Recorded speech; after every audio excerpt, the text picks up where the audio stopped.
আজকে ভেবেছিলাম ভিডিও দিবই না, কেন ভেবেছিলাম সেটাও তোমাদের সাথে শেয়ার করব। আসসালামু আলাইকুম রহমতুল্লাহি ওয়া বারাকাতুহু। আশা করছি সবাই ভালো আছো। এই মনে করো থেকে থেকে ব্যথা তো আছেই, ব্যথার কথা বলে শেষ করা যাবে না। ইদানিং শুরু করেছে আবার টনসিলটা, মানে হঠাৎ করে এমনভাবে টনসিলটা ব্যথা হবে যে ঢোক গিলতে জানটা বের হয়ে যাবে।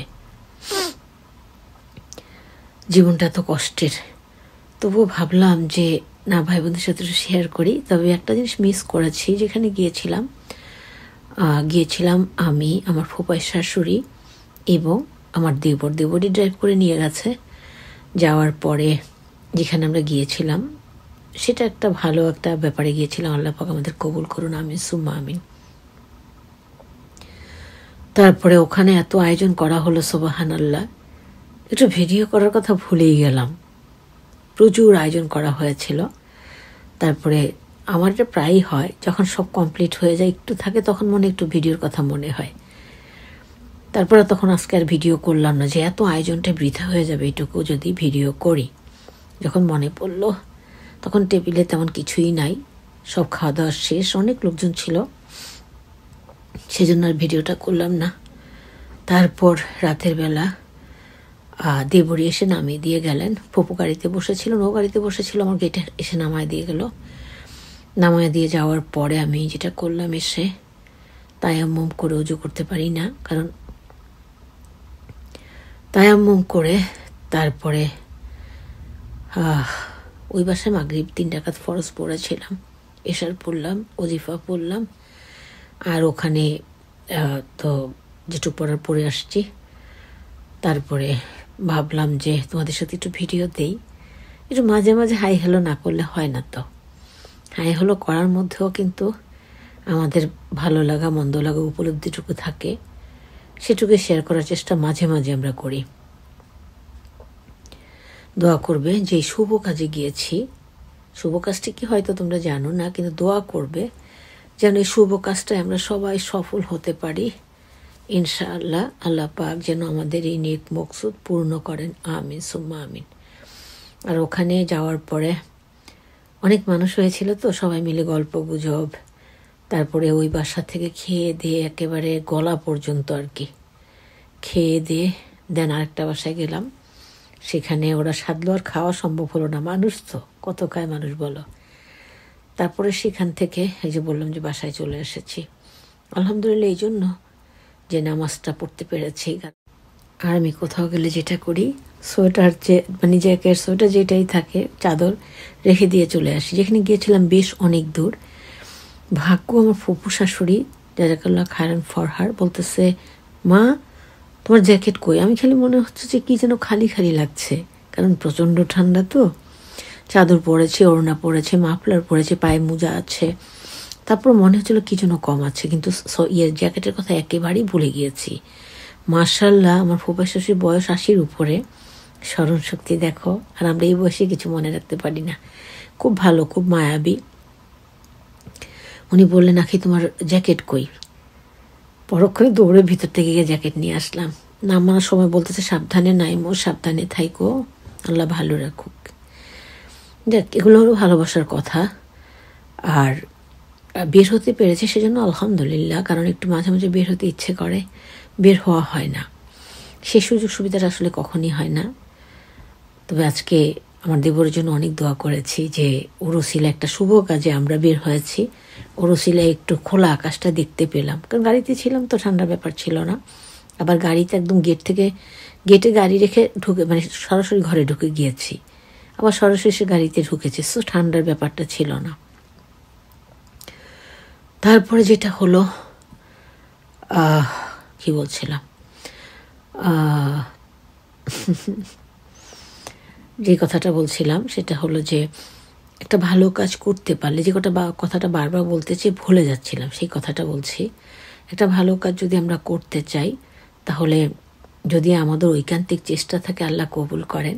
যে বা যারা এই চেষ্টাটা করে থাকেন আর সফল হন, তাদের মধ্যে যে কি ভালো লাগা কাজ করে, আল্লাহ রহমানুর রহিম সেটা জানেন, বোঝেন, কারণ তিনি আমাদের অন্তর্যামী।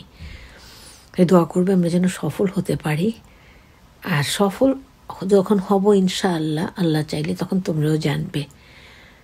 আমি তো এই তো আজকে গল্প শেয়ার করলাম, কিন্তু তোমাদের সাথে একটা ট্রু স্টোরি এখন শেয়ার করব, যেটা শুনলে হয়তো নরম মনে আমার মতো যারা আর কি, তারা হয়তো কেঁদেই দিবে। একটা মেয়ের জীবনের ঘটে যাওয়া অনেক ঘটনার মধ্যে একটি দুঃখজনক ঘটনা, দুইটি দুঃখজনক ঘটনা, সেটা শেয়ার করব। একদম সত্যি ঘটনা, শুধু বাস্তবতার খাতিরে নামটা বলছি না, কিন্তু একদম সত্যি কথা শেয়ার করব, তোমরা শুনবে। আর এই বাস্তবতাগুলো আমাদের জন্য আসলে রূঢ় বাস্তবতা। মেয়েটা এমন করে বলছিল, মানে কাঁদছিল বলতে গিয়ে।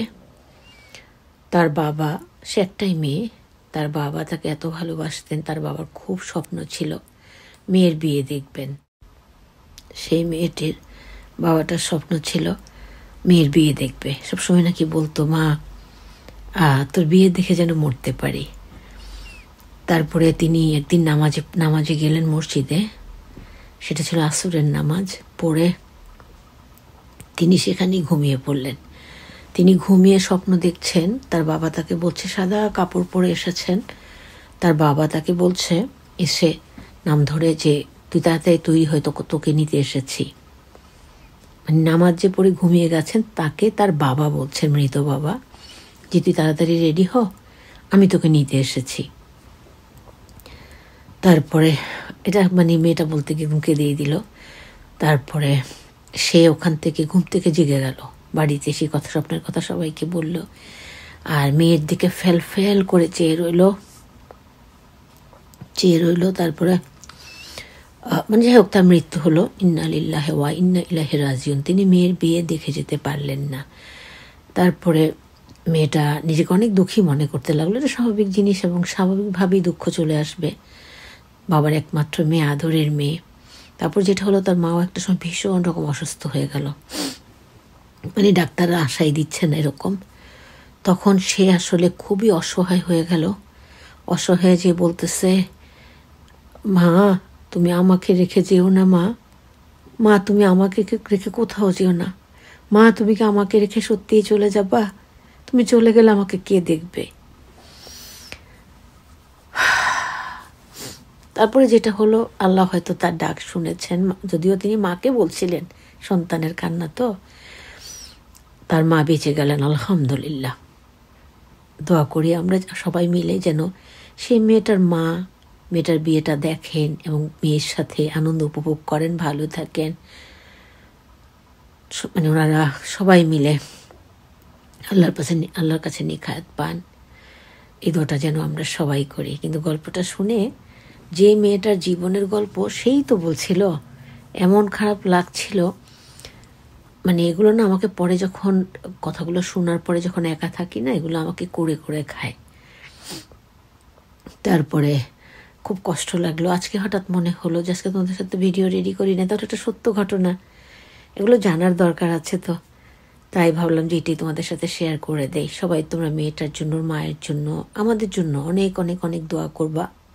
আমি সবসময় সবার জন্য অনেক দোয়া করি। সবাই ভালো থেকো। আসসালামু আলাইকুম রহমতুল্লাহ বারাকাতুহু। আল্লাহ সেভ এভরিওয়ান। আমিন সুম্মা আমিন। আজকে কোনো ভিডিও রেডি করার সময় পাইনি বলে তোমাদের সাথে একটা সত্য ঘটনা শেয়ার করে দিলাম।